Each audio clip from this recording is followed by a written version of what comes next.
I'm Corbett Wall with DV Auction, here with your feeder flash for Thursday, September the 20th, where these cash feeders are really charging. I know the board hasn't given us a lot of support this week despite all the bullishness from last week. Been kind of steady on the weak side a little bit, but you can't stop these cash feeders in the sale barns. They just keep charging higher and higher, and just it's just demand. Everybody's wanting some of them. But look at the board on Wednesday. October live cattle down 12 cents at 113.10.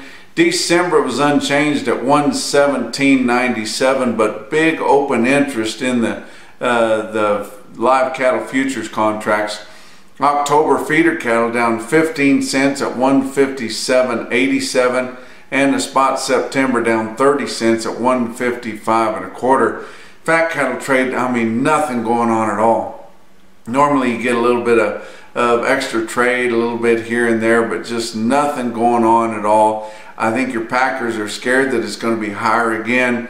It has every right to be, and they're a little bit short bought. Don't let them fool you. They need some more cattle of negotiated sales to kind of keep things rolling, but just nothing going on at all. Your cattle feeders are excited about the market. They know everything's going up, and they want more money, and the packers are not willing to give it for what they have to sell. But it'll be interesting to see what goes on the rest of the week.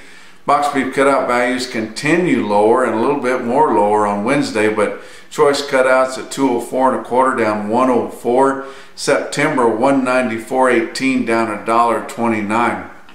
Your slaughters been pretty good so far this week, 353,000 through Wednesday. That's 4,000 less than last week, but 7,000 more than the same week a year ago.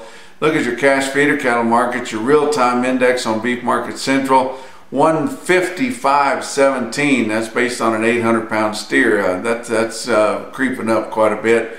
But look at your cattle on feed estimates before the report comes out here on Friday. September 1st on feed inventory set at 105.5, the average of the analyst guess. Your placements for August at 104.8, both of those pretty lofty, but we know we got a lot of cattle on feed. Things will settle down here after we get through some of these cattle that are on feed, and then we'll be short of numbers, but marketing is just set at 100%. Look at some sales on Wednesday. OKC West, 8,225 head of cattle, over 5,000 head of feeder cattle on Wednesday, about 3,000 head of calves on Tuesday there.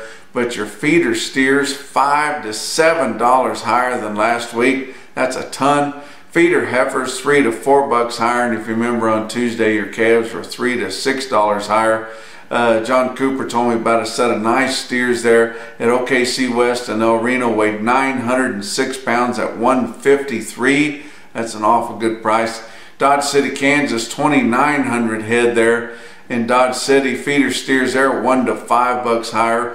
Feeder heifers $3 to $7 higher, and spots of $9 higher. I tell you what, these cash feeders are just a ton higher. Calves were not well tested, but a higher undertone on them. St. Joe Stockyards had their Customer Appreciation Day and had a whale of a sale there. I tell you what, guys were excited and happy after the sale, as you can see there. But St. Joe Stockyards boasted one quote there, 78 head of steers, 730 pounds at 177. That's a ton.